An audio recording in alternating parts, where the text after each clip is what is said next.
你有没有想过，为什么我们能思考、感觉、意识到自己的存在？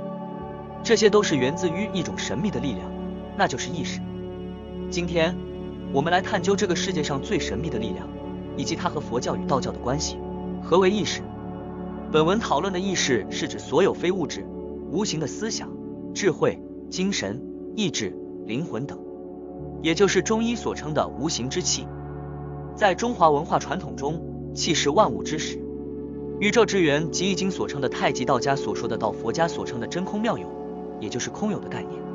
万物皆依靠气而生，气是万物之源，无论是有形或无形的物质，都来自气，因此气既是能量，也是物质。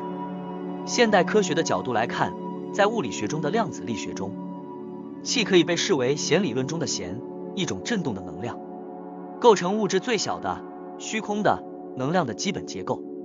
总的来说，气在宇宙中存在的主要形态有两种。气的高频率振动形成无形之物意识，这种气是高能量的；气的低频率振动形成有形之物物质，这种气是低能量的。一、佛家的意识。一、神识与佛性，假我与真我。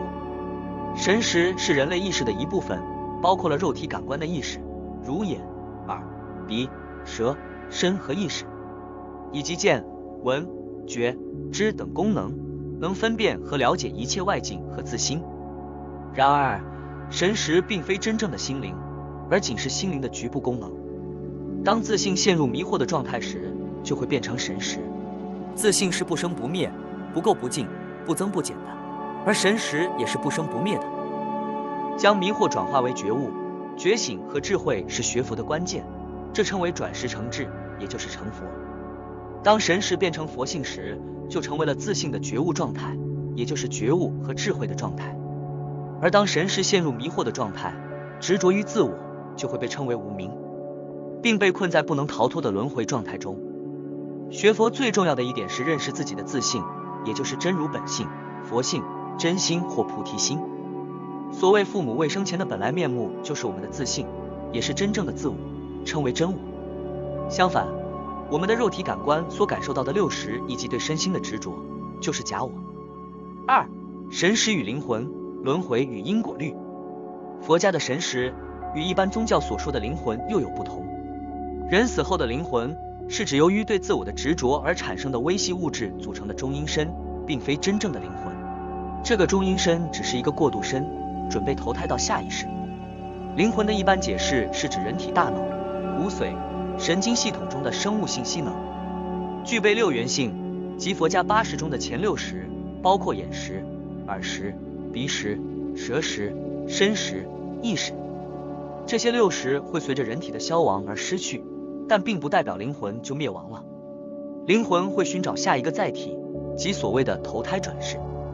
因此，重要的是要了解自我，舍去对自我的执着，才能真正认识自己的灵魂。普遍的宗教信仰相信灵魂可以不断的轮回转世，但它无法解释为什么人会失去上一世的记忆，或为什么每一个人的生命都不同。只有佛学能够提供更合理、全面、清晰和明确的解释。因为佛学包括了前6识之外的第7和第8识。佛学所说的神识是广义的，它包含了所有心识，但佛教的唯识宗则特别指的是第8识的阿赖耶识。阿赖耶识就像一个仓库，储藏着所有的业种子。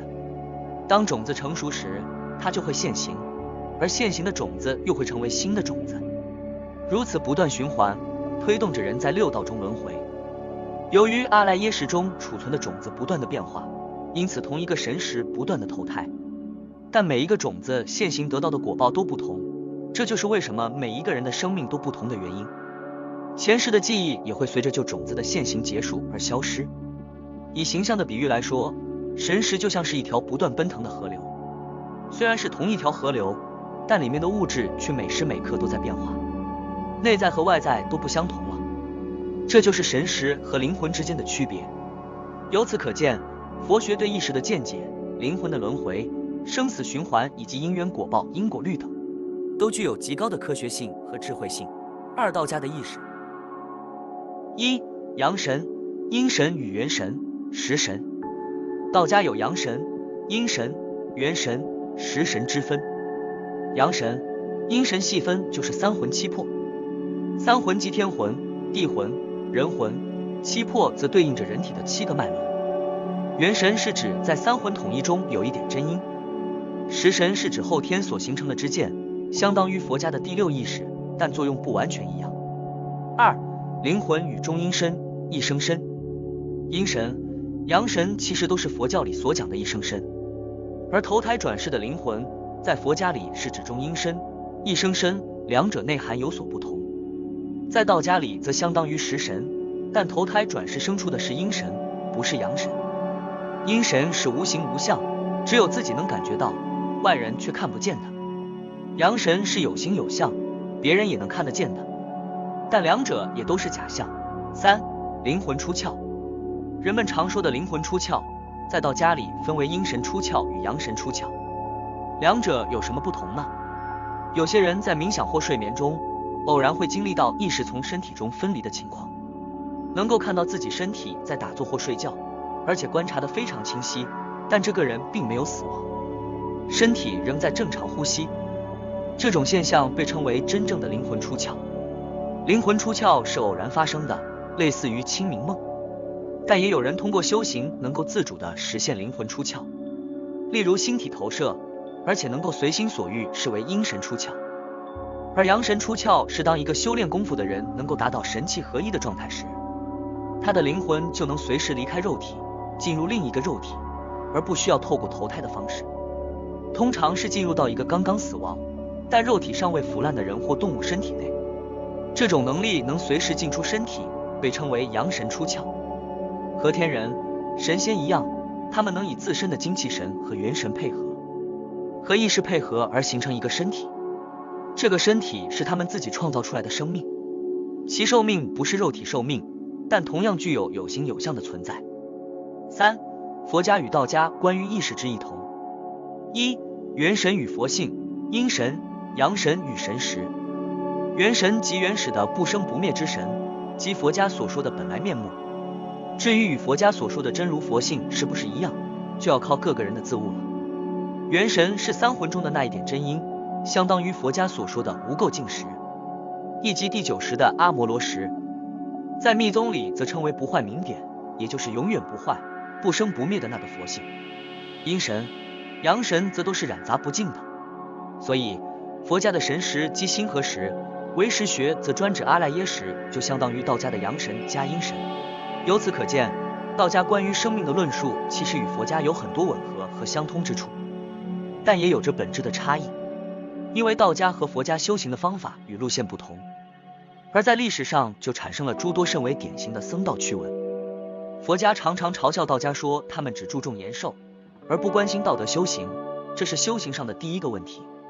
即便你努力锻炼身体，延长寿命，消除疾病，但是如果不修养性情，不参禅修行，不关心内心状态，那么这就是修行上犯的第一个错误，相当于走了一半的路。佛教和道教在修行上有不同的观点。佛教认为只注重修身体而忽略修心性是修行的第一个错误，道教则嘲笑佛教，认为只修祖性而不修炼成纯阳的丹道，万劫阴灵也难以成圣。如果不修心性，也无法超越凡人，仍需走完整个修行路程。因此，在唐代的西安，一个道士和一个和尚要比试了。当两人都认为自己的元神已成就了，道士就对和尚说：“老兄，我们一起打坐，同时入定。现在桃花正开，我们到桃花源去看桃花。”于是两人盘腿打坐入定，元神离体而去。他们一起到了桃花源，都是元神出窍离开身体。他们看了桃花，喝了桃花茶，回去时想要留个纪念，于是每人摘了一朵桃花带回去。回到西安后，他们相互出定而笑。道士说：“拿花来，我们两个人各摘一朵吧。”而走禅宗路线的和尚袖子一摸，却没有花，而道士袖子一摸，却摸到了花。和尚虽然也摘了花，但他带走的只是花的灵魂，而道士摘了花，则是带走了花的物质与灵魂。这就是两者的不同之处。在这个故事里，佛家出窍的是阴神，道家出窍的是阳神。其实佛家也有类似道家的阳神出窍，这就是密宗。密宗的僧人有些能在圆寂后燃烧自己的身体，产生彩色光明，并在火中现出一个身体。一般认为，达到这种程度也可以算是成仙成佛了，但这只能算是初步。佛家中有3身，分别是法身、报身、化身。当报身修成就了，就能修炼到身外有身，进而才能产生化身。报身修炼到最高境界，能够产生百千万亿的化身，而其中的一个化身就是阳神。如果是阴神，那就是无相无实体，只是自己感觉有存在感，还没有达到化身成就，只不过是第6意识所产生的幻象，就像我们在梦中的身体一样。在梦中，我们的身体可以走路、说话、吃饭、玩耍，也会有喜怒哀乐的情绪，但这不是我们实质的身体。